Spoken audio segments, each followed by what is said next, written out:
Okay, good afternoon from Hawaii and welcome everyone to the GETSEA webinar. Um, for we have a brief intro on GETSEA. If you don't know about GETSEA, we have our coordinator Eva. She would introduce us, just talk us through what is GETSEA, what is this, why are we here? Okay, you have the floor, Eva. Welcome, everybody. Thank you for coming to our GETSEA webinar this evening. If you're not familiar with GETSEA, we are a consortium, a collaboration between the 8 current and recent national resource centers on Southeast Asia and the United States. And our mission is to further the training of graduate students interested in Southeast Asia at any institution, anywhere. So we have lots of exciting programs like this one to further the professional development of graduate students who are working on the region. We have mini courses. We have support for people who are seeking language training outside of their institution. We have all kinds of things to support graduate students who are interested. So please do take a look at our website, reach out if you have questions. We have an email address, and we're super happy to help anyone who's interested. And with that, I'll hand it back over to Pin. Thank you all again for coming to this webinar. Thank you, Eva. So as Eva mentioned, my name is Pindarica. I am a master's student in political science at the University of Hawaii at Manoa. I will be the moderator today. So today webinar is titled How to Conduct Research in Thailand, Laos, and Cambodia. Before we begin, I would like to share a few words about this webinar. So this event is an initiative of the GETSEA Graduate Student Council. Essentially, is a student-driven effort to enhance capacity among grad students across the U.S. And we are so thankful to have the support from the Thailand, Laos, and Cambodia Studies Association as a co-sponsor for this webinar. As for the format of this webinar, after our speakers share their experiences, we will open up a discussion question. It does not have to actually be a question, but if you'd like to share your experience, please feel free to raise your hands and I will call your name, or you can write your questions or sharing in the chat box. So now let's move on to our speakers. I would like to welcome you all. I would like to introduce our 3 special speakers who are currently actually living in different continents, one in Australia, one in Thailand, and one in the US. And they're also working in different disciplines too. So they will be sharing their research experience and insight with us today. So first off, we have Dr. Holly Hai. She's an associate professor at Deakin University in Victoria, Australia. She received her PhD in anthropology from Australian National University and has held postdoctoral positions in various institutions such as Yale, Cambridge, University of Sydney. So her research spans broad range of topics, including debt, power policies, policies on culture, poverty, health, religion. She also has extensive experience using anthropological methods and ethnographic fieldwork in Laos. She is also an author of numerous publications. Her latest one was the co-editor titled As If Already Free, Anthropology and Activism After David Graeber, which was just published this year. And our second speaker is Olivia Meyer. She is actually in the field right now. She is in Bangkok. She is a PhD candidate in the Department of Geography and Environment at the University of Hawaii at Manoa. She has just received a Fulbright Hays doctoral dissertation research award fellowship. She also has experience working in GETSEA University in Bangkok. Her research examines circular economy of plastic waste in Thailand and political discourses surrounding Thailand's plastic waste, with an emphasis on political ecologies of financialization, political geographies of volumes, feminist and Marxist critics of expertise. And last but never least, we have Napakadol Kittisenee. He is a PhD candidate at the Department of History at the University of Wisconsin-Madison. He has more than a decade of experience working in peace movement and socially engaged Buddhism in Cambodia. And he has examined how Buddhism responds to atrocities and in various historical contexts. He is also currently teaching courses at UW-Madison and as a part-time lecturer at Tufts University in Boston. He received CIREC pre-dissertation fellowship for the year 2023, 2024, and numerous research grants from UW-Madison. His current research focuses on cross-border lives of magical monks in mainland Southeast Asia between 1941 and 1957. So this led him to conduct field work in Laos, Cambodia, Thailand, Vietnam, Singapore, and France. This research actually brought him all over the world. So I would like to welcome you all again and thank you very much for being here. Alrighty, first I would like to introduce Dr. Holly Hai to present her research focus first and walk us through her research experience. Okay, the floor is yours. Hello, everybody. I've turned my video off because I was getting bad internet and I'm actually moving to another spot that I hope will have better internet. So I'll just briefly show you my face. Hello, everybody. I'm coming from Australia. I'm talking to you from Australia on beautiful Wadawurrung country. And I'm going to close my video now so that we have the best chance of a smooth presentation.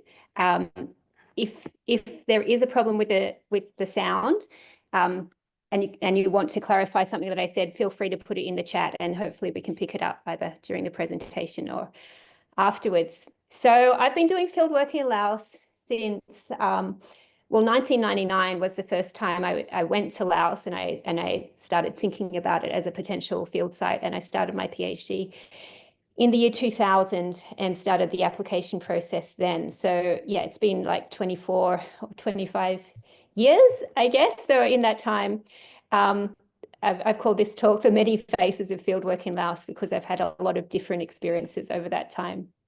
So as I say, I'm coming from Wadawurrung country. Feel free to put in the chat whichever Indigenous owners of the land are that you're coming from. It's always interesting to see the variety.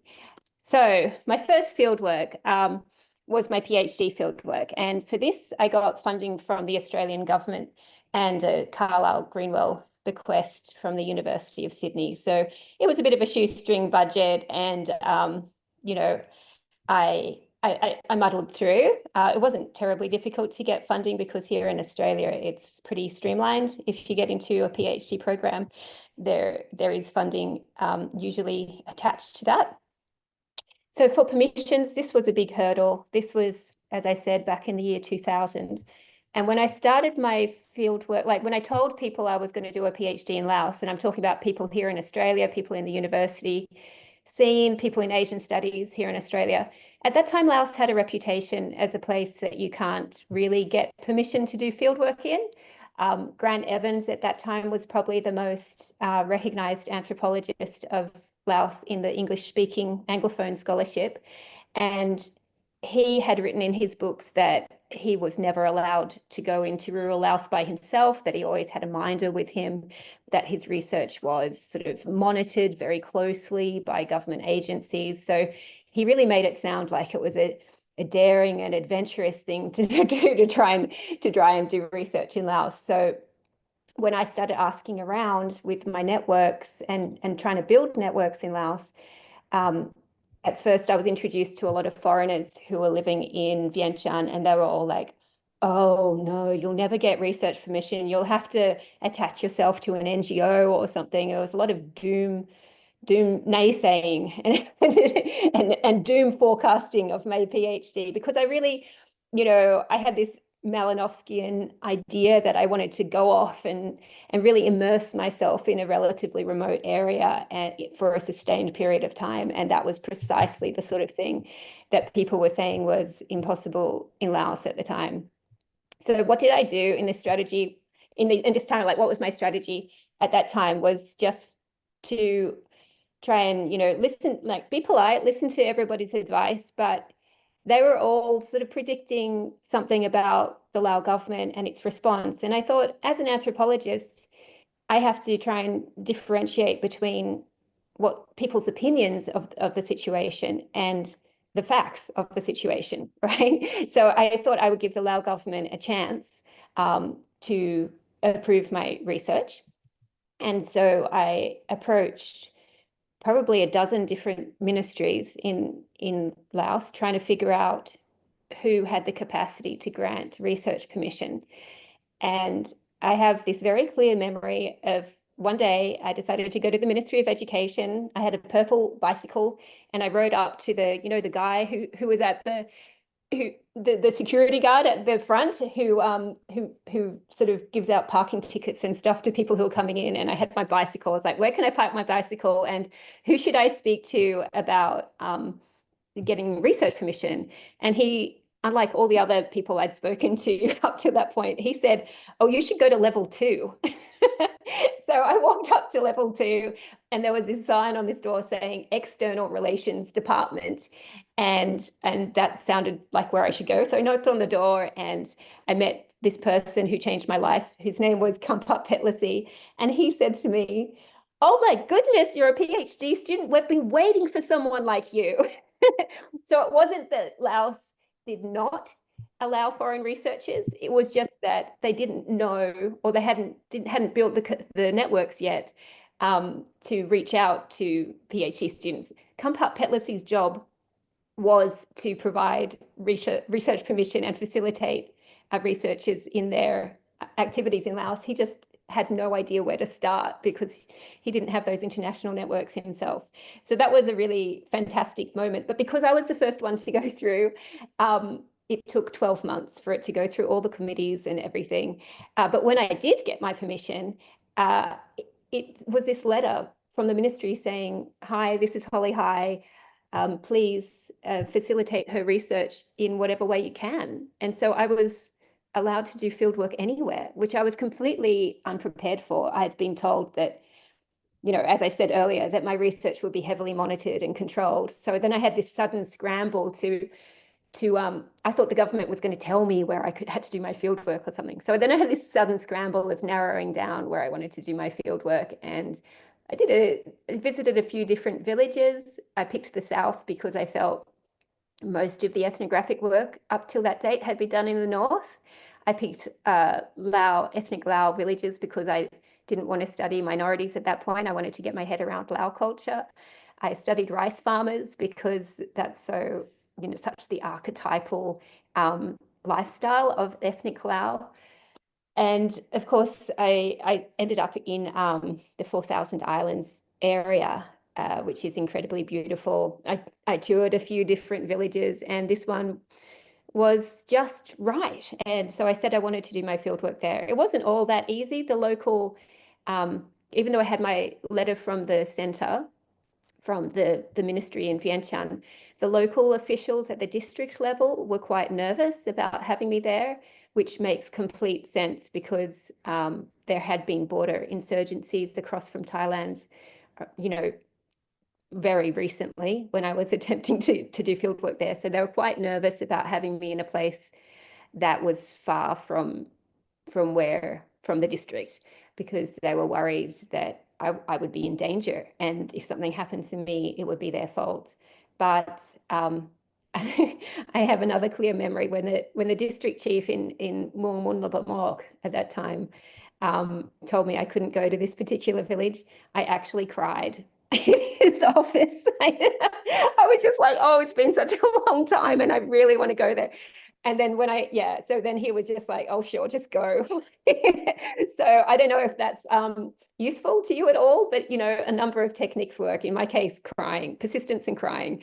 Okay, so then I got to do my fieldwork in one long block of 16 months in this one village. So that's one way of doing fieldwork.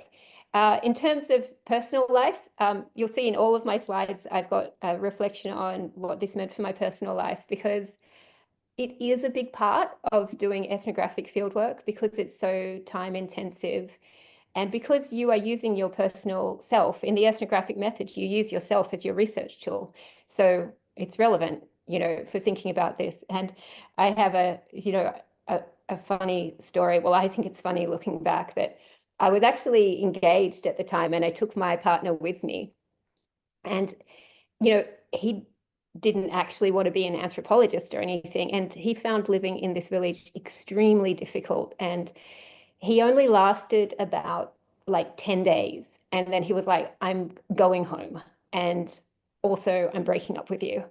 And so I was like heartbroken. And I just decided, okay, I'm not going to leave this island. I just like stayed on the island for like 3 months, emotionally devastated, and just threw myself into my work. And at the same time, I was getting to know all these Lao people who were all moving around. They were all like, oh, you know, I'm going to go off to Bangkok to look for a job, and I'm going to go and pick coffee in Pak Song. And I was starting to understand this village as especially young people were highly mobile and moving around, but I sort of imposed this restriction on myself to just stay on this island and watch things from there. And I can tell you more about what happened after that. It's quite a long story, but I've got to keep moving on to fieldwork number 2. So after my PhD, I got a job at the University of Sydney. I did my fellowship at Yale and at Cambridge.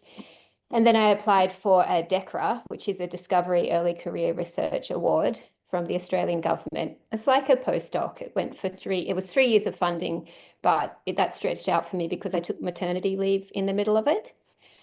So this time I did want to study an ethnic minority village. And I by this time, there had been administrative reshuffles in Laos. So now the Ministry of Education centrally was not doing research permissions. They delegated all of that to the National University of Laos. And so I requested permission from the Department of Social Sciences and History, I think it was called at the time. I sent my research proposal to them when I was still at Cambridge, and it was approved within 3 months, quite rapidly. And I started doing fieldwork actually before my DECRA started. So I was sort of still doing my fellowship at Cambridge and juggling things around. And this fieldwork was a lot more on and off than my PhD fieldwork. So I didn't do it in a single block. I did a total of 12 months fieldwork, but it was spread over 10 years. So at first, it was choppy because I went back to my job at the University of Sydney, and I had some teaching obligations there mixed in with my DECRA award. And I also had children. So I took maternity leave totaling 3 years over the 2 children, so 1.5 years for each child in the middle of my award. And I started taking my children to the field with me when the youngest one was 18 months old. So this fieldwork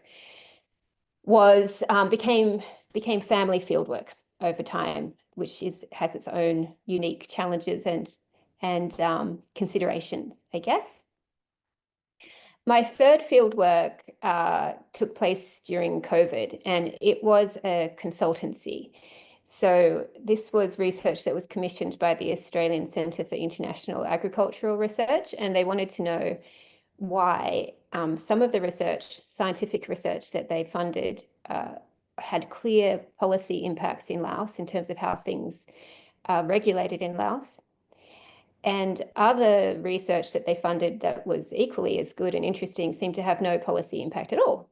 So they hired me and another woman with the idea that an ethnographic approach to policy formation processes could cast interesting light on what is this recipe for success in terms of policy impact.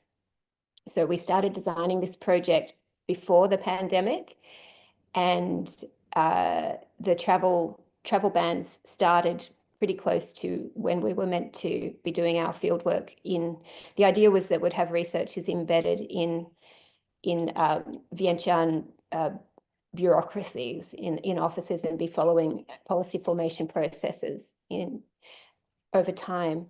So this was always meant to be a team effort. So we were again collaborating with the National University of Laos, and the idea was that we'd have a team of Australian and Lao researchers, and my role was partly to train the local collaborators in ethnographic methods, which I did. And because of the pandemic, the Lao team actually ended up being the ones on the ground to do the field work, and I was like a remote presence. So I did attend some meetings. A lot of meetings went online, even in Laos. So I was able to go to a lot of, strategy meetings and this sort of thing and make ethnographic observations.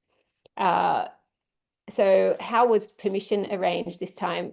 Well, for the first time in my life, I didn't actually need a research permission letter because it was all arranged at a sort of diplomatic embassy level. Doors just opened for us, and we were able to interview people who were in the National Assembly of Laos. We were able to interview political leaders and get information. We even got recordings of debates going on in the National Assembly. We got amazing access to materials because it was at this really high level.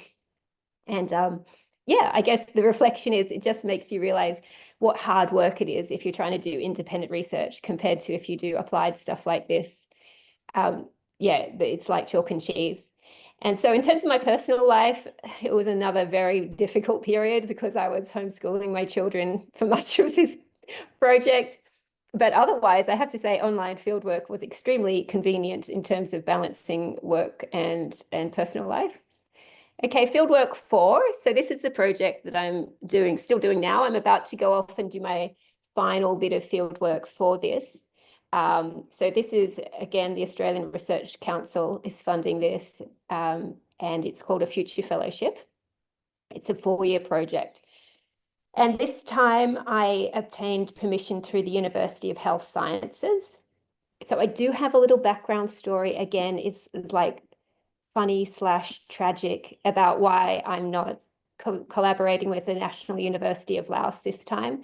It's a real shame because I have some really good friends and people that I've trained in ethnographic methods at the National University of Laos. I would have loved to have worked with them again, but the higher ups rejected my proposal to work with them this time on this project. And I'll write about that in my book. Or you can ask me in the question time about that. It's no secret. And but it was very disappointing. It was probably the first time that I've experienced such overt sexism. And it was to do with the fact that when my child was 18 months old and still breastfeeding, when I came to do fieldwork for my DECRA, apparently I breastfed on campus. And the Dean of the Faculty of Arts had seen that, and he felt that that was so bad, he was never going to support my research again in Laos. So them's the breaks. So I went over to the University of Health Sciences and asked for research permission, and I've developed a great new sort of network of collaborators there, and it's been very appropriate for the topic of the research anyway. So that's been fantastic. How do I do my fieldwork? Well, these days, my life is very structured by the tempo of my children's schooling. Early on in the project, I did take my children with me, and they missed school. They missed like 3 months of schooling so they could come on fieldwork with me.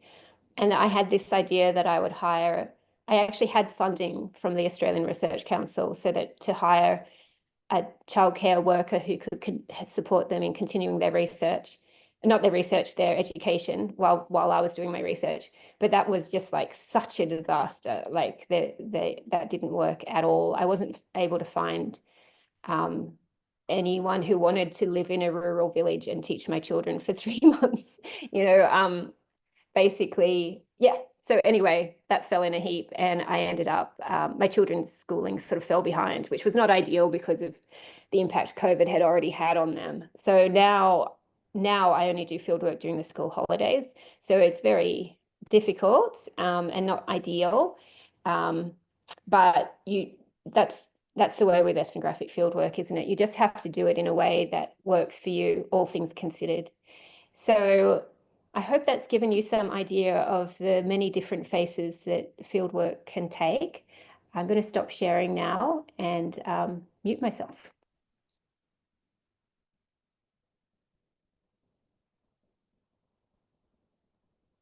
And you Oh, great. Sorry, I was muted. So thank you, Dr. Holly. I think that was just nostalgia reflection from you on the field research, but I'm glad though for the second field research, your life, like your personal life at least, has turned around.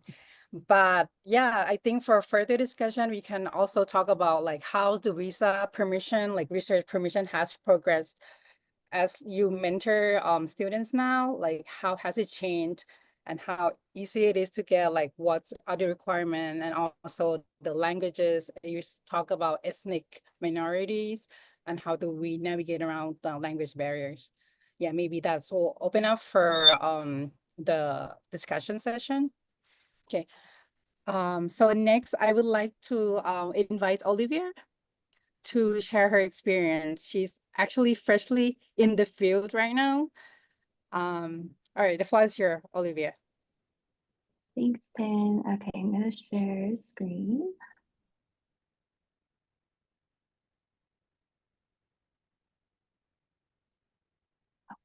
There we go.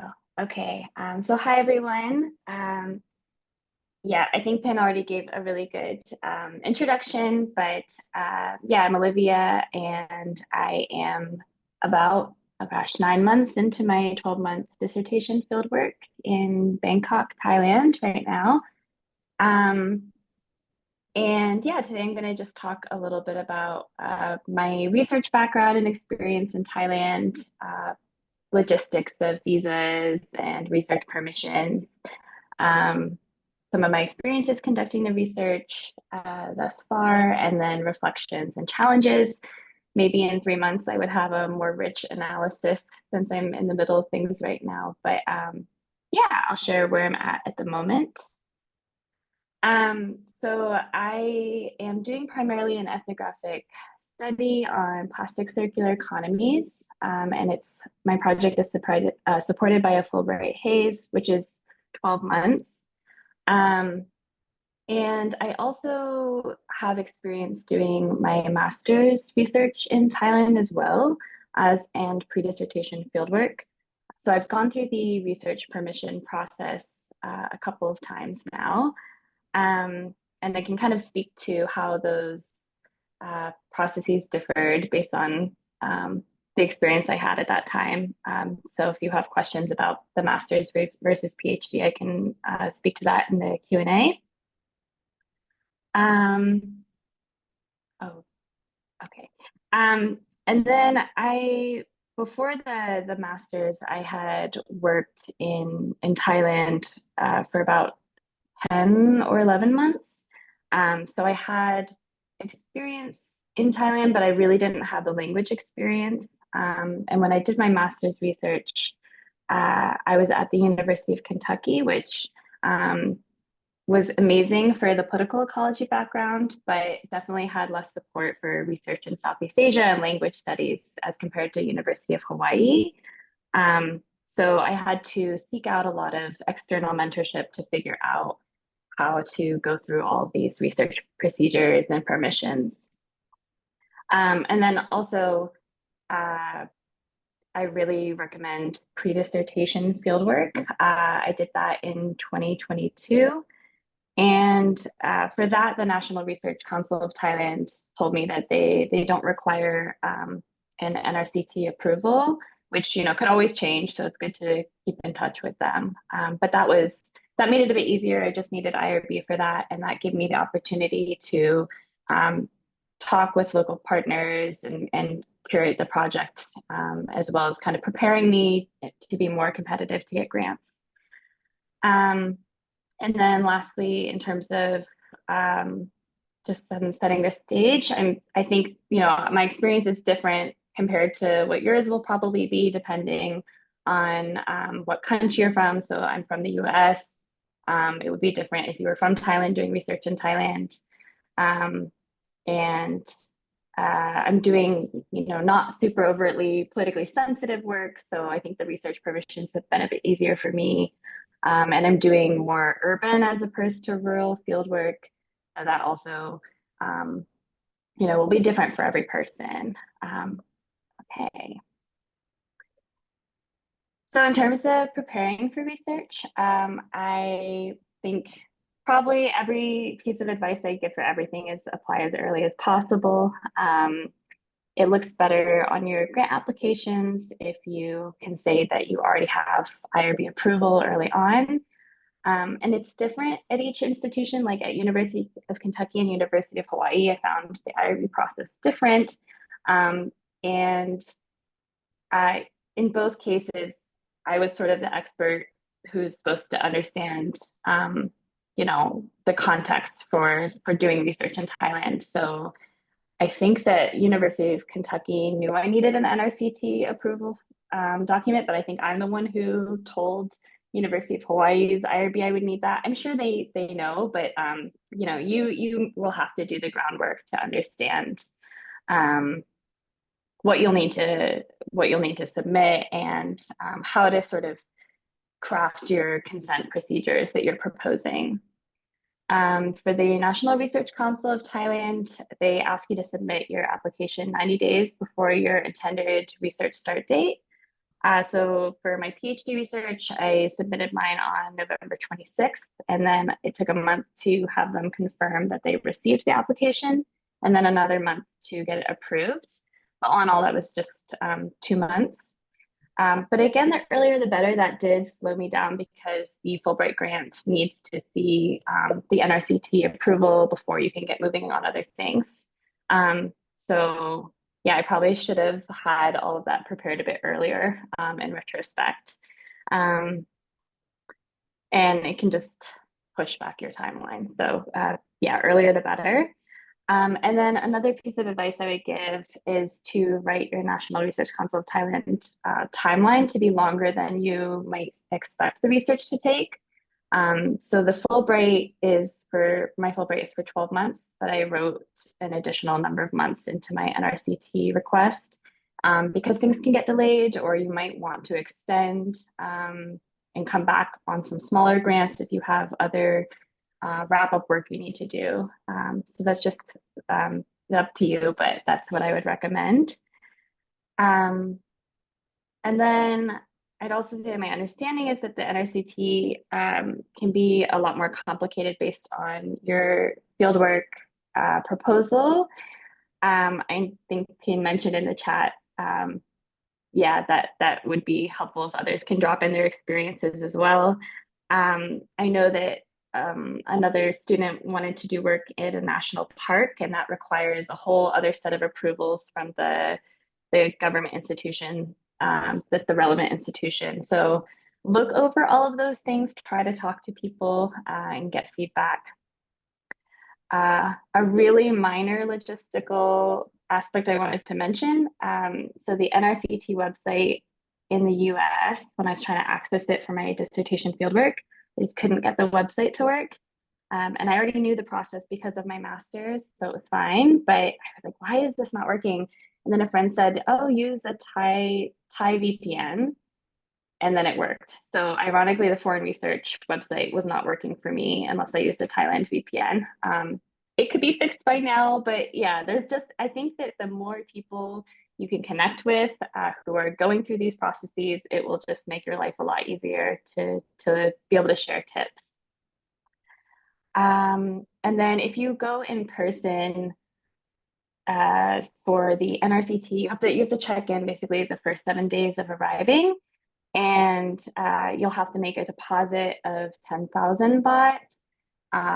People who have checked in virtually maybe don't have to do that. And if you're a more established scholar, I think these things all sort of differ depending on who you are and how you go about it. So just be flexible. And yeah. For visa regulations, you need the NRCT to get the visa, but Thailand's new e-visa process, in my experience, has been really, really smooth and a lot easier than the past. I'm on a non-immigrant RS or research visa. So like other long-term visas in Thailand, it requires an initial in-person check-in at the immigration center and then 90-day check-ins, which can usually be done online. A tip that I've heard from a lot of researchers is that if you go to the Chiang Mai immigration complex, it will create a lot more issues for foreign researchers in terms of getting things approved. I think you probably don't have a whole lot of control over which one you go to. It depends on where your field site is, but if you have any flexibility to go through these processes in Bangkok, that would be the recommendation. Yeah, happy to talk about any of all this stuff more later in the Q&A. So in terms of bigger picture preparations, language is critical to start early. So at the University of Hawaii, I was really lucky to get multiple years of foreign language and area studies or FLAS support since 2021. And I've taken classes at various institutions, mostly online because of COVID. So if your language skills are not as strong, you could plan to speak to certain communities that are more likely to speak the same language as you, or you could try to get funding for a research assistant to help with interpretation or translation. And funding is also, again, something I recommend applying for early. It can take a really long time for bigger grants to come in, and it can delay your timeline. And I also think something to keep in mind is funding your time at your home institution while you're waiting. So like I heard about the Fulbright mid-semester. I think I would have left for fieldwork earlier, but I was waiting to see if I would get the Fulbright. So I had to commit to like TAing that semester, but I left mid-spring semester and I'm coming back mid-spring semester, which means I can't like lecture or TA. So just think about what smaller grants might support you in that, or if you have any flexible job opportunities. I think it's something that, you know, as grad students who are thinking more about these things, we have to be really savvy depending on the institution's support at your university. And then also applying for a lot of smaller grants can really add up and it can cover you on a lot of things. Fulbright doesn't cover research assistant funding, so smaller grants could help with something like that. Yeah, and then also just be generous with how you propose your budget, because the like baht to USD exchange rate can fluctuate over time, or you can have unexpected costs. So it's better to have some extra padding rather than writing it too frugally and then being caught in a bad situation. And then finally, local organizations and partners support is really critical in terms of building trust with local groups and stakeholders. I've been really lucky in that I'm working with a lot of the same groups that I met during my master's fieldwork. So when I graduated, I sent my completed master's thesis to those who requested it, and I sought permission to quote things in a later article and visited some groups during my pre-dissertation fieldwork. So this really helped me build trust and do more collaborative work for the PhD. And then I think if you're proposing a master's on a new topic and you're working with new communities, just be really upfront that you're a student. You know, this is for academic purposes. Really think about the ethical implications of your research and reach out to organizations even before you depart, because the master's timeline is just so condensed. So just try to front load everything. And then lastly, you need affiliations for NRCT and for large grants like Fulbright. So you can have more than one affiliation for grants, but only one needs to be formalized through the NRCT approval process. In terms of conducting the research, language is key for my work. So I've been doing a lot of participant observations and interviews. My participant observations are mostly with NGO partners and entirely in Thai without a research assistant. But with interviews, I try to typically have a research assistant with me. So if you are looking for a local interpreter, research assistant, It can take time. Try to build that in. For my master's fieldwork, I connected with some faculty who helped me find a student who was available during the months that I was there. I did that all ahead of time, but for the PhD, I waited till I was in Thailand, and that took longer because I needed someone for a longer period of time who had a more flexible schedule. But yeah, I think drawing on your connections, usually I think most people I've spoken to have been able to find research assistants through their university affiliations. And then it's good to just brainstorm early on what benefits you can bring to your research collaborators. I initially thought it would be more helpful for things like language exchange, but I ended up helping with an NGO's report development. Other collaborations sort of fell through, and a project didn't occur that we thought we'd work on. So it's helpful to have a few options. Or you can offer mentorship in other ways, like if you have students that you're connected to through a university, you can offer assistance on finding grants or grad programs in the US that would be a good fit for them. So you can make an impact in a lot of ways, even if your research data and analysis you're not entirely sure how it's going to come together as a student. I know that can be really difficult to think about how your work is going to be reciprocal.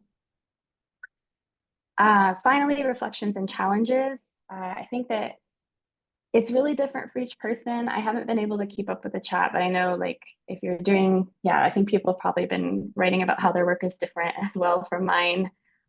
So just really take time to reflect on these things, talk to different people. Depending on your university or your committee, your mentors might have varying understanding of your field site. So you have to really advocate for your safety and what you can manage long term, and your committee just might not necessarily know what to consider in those areas. So think about your identity, talk to other researchers who might have faced similar experiences. What can you handle long term? How will your gender affect your fieldwork? All these things. And for me, one of the biggest challenges is just managing mental health during fieldwork.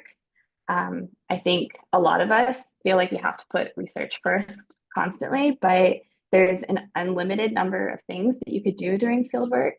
That list will never get smaller. And you need to sustain yourself for, usually if you're doing ethnographic fieldwork, quite a long time. So maybe before you go to the field, just take time to think about how you're going to build in breaks for yourself or a support network.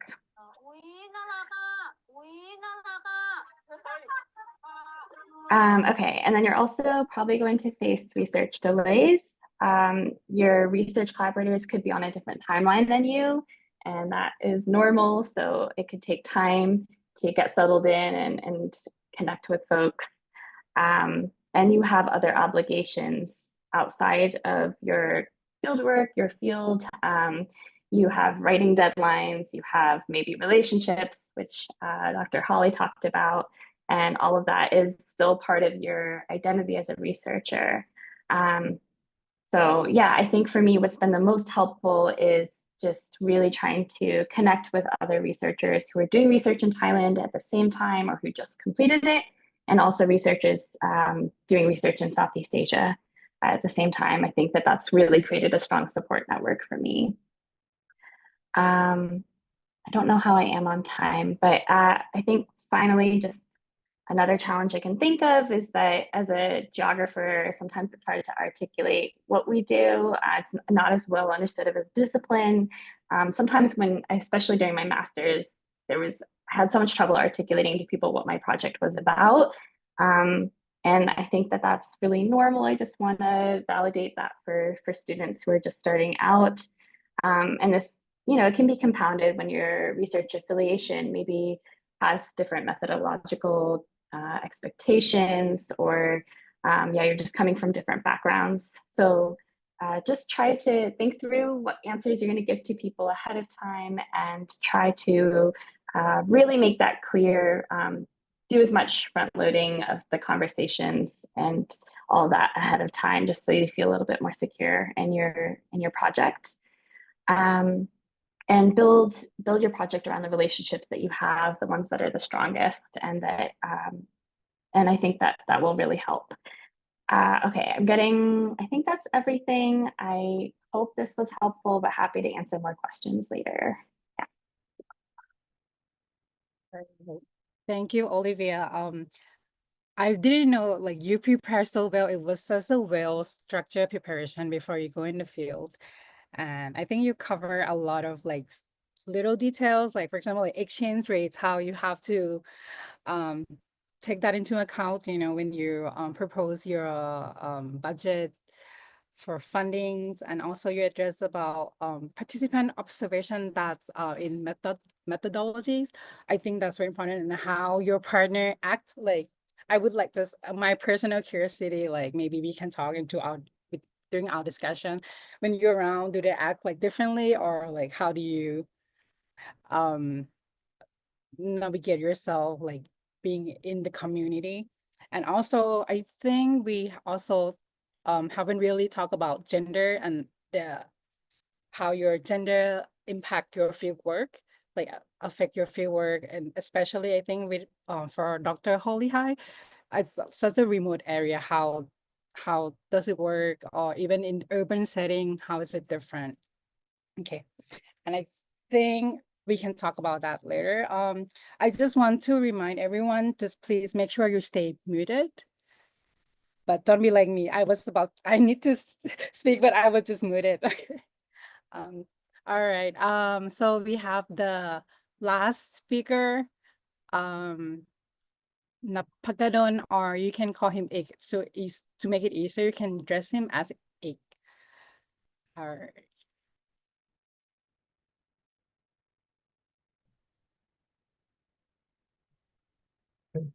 Thanks so much. Can you hear me? Yes. Yes. Thanks so much for the GETSEA to having me today. And also thanks to Pin and Eva for moderating this panel and your kind introduction as well. So let me begin by saying this, sharing my past experience of doing research in Cambodia, but not even start with the point of doing research in Cambodia. Even my first visit to Cambodia was in 2003. So that's only a few, as a tourist, of course. And that's not like, that's only a few years after the complete ceasefire in Cambodia. So the complete ceasefire in Cambodia, let's say, happened in 1999. So that's only a few years after, the complete ceasefire in Cambodia, after the long decades of civil war and also the genocide. So just give you a clear sense of how how that was like when I first traveled to Cambodia in 2003. So from the Thai border in the northwestern part of Cambodia, so the Poipet border, so that's the most popular border when you cross from Thailand to Cambodia, because I'm Thai national. It would take you 8 hours to get to Siem Reap, where you can get to see Angkor Wat and other Angkorian stone temples. But these days, it would take you only 2 hours for the ride from the Thai border to Siem Reap. So you can imagine, the big difference. Cambodia has shifted from the post-war society into, fast-paced development. That said, that's my first impression about going into Cambodia. But when I first conducted my first started as a personal field research in 2006. It's slightly different, but it's still, having a sense of insecurity. Then in 2010, though it's like pretty much far from the periods of the complete ceasefire, but there's another conflict arose during that time, because as a Thai citizen, getting into Cambodia during that time, conducting fieldwork, there was also a challenge, because around that time there's a border dispute between Thailand and Cambodia. But perhaps because of my look, as I'm ethnically Chinese, not so many people recognize me as a Thai, and I have developed a good relationship with my research interlocutors. That's also a kind of a safety net as a researcher. And my former background was anthropologist. So that helped me a lot in terms of doing research in Cambodia. So that's kind of a prelude to my presentation today. That's a long time ago, but it's still fresh in my mind. The reason why it took me 8 hours from the Thai border to Siem Reap town, because on both sides of the road running from the border to this touristic city were laced with landmines. So that's my first impression of getting into this country. So let me share the screen.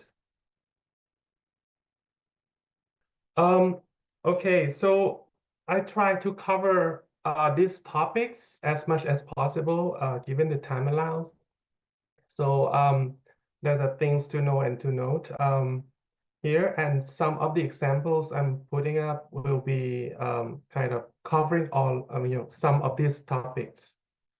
So first, to start off by getting ready to conduct research in Cambodia, the first entry point is your language. The funny story about my language training was when I was in college and starting to learn Khmer. So my Khmer language preceptor was a survivor of Khmer Rouge regime during that time, and then he moved to Thailand to find the jobs, and he instructed us the Khmer language that's used in the pre-1975. It means the language was slightly different, and oftentimes it's like it's too polite to use in the daily life conversation. So many of my research interlocutors joke me when I said something very, very politely. That's it. The language textbook is not all. It's a good entry point, but you will get a sense of language in use once you get into the country of your research. So get as much as possible about the language training for your learning about the basics. But in the end, you will get more fluent and more language competence will be earned through your field research or for being there. By being there, you earn more language capacity and competence. Okay. And talking about the language instructions and also covering a bit with the fundings, I would like to direct you first to the Center for Khmer Studies. As those of you who are interested in doing research and conducting research in Cambodia, this is a great resource, the greatest resource on the conducting research in Cambodia. Not only I will talk about the programs and fellowships later, but start with the CKS library first. So not only this organization provides several programs that might interest you and also provide fellowships for your research. According to Yana Ikunma, the bibliographer of mainland Southeast Asia at the British Library, quote, CKS library is the best research library in Cambodia. So if you want to find some books, both old and new, this is the place for you. So, both contemporary books and also the archives. So this is one of the greatest resources in Cambodia. So for the programs and fellowships, especially in terms of language, there's a program called Khmer Language and Culture Program, or KLCP. So please feel free to check on the website of CKS, or Center for Khmer Studies, to delve deeper into this type of programs and fellowships. And also talking about the fellowships supported by CKS, especially the researchers with 3 nationals. So the US citizen, Cambodian citizen, and also French citizen, especially for those who are pursuing the PhD, will have a chance to apply for the research funding to fund their dissertation research or PhD thesis. that.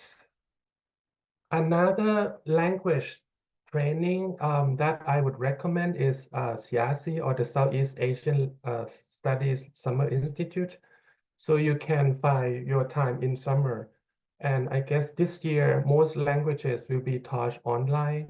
And there's also several types of funding that could fund your language training. So I stress and emphasize the importance of language acquisition as like the entry point to be it your field research or archival research, because it's a gateway to understanding people and culture, especially in the context of Cambodia.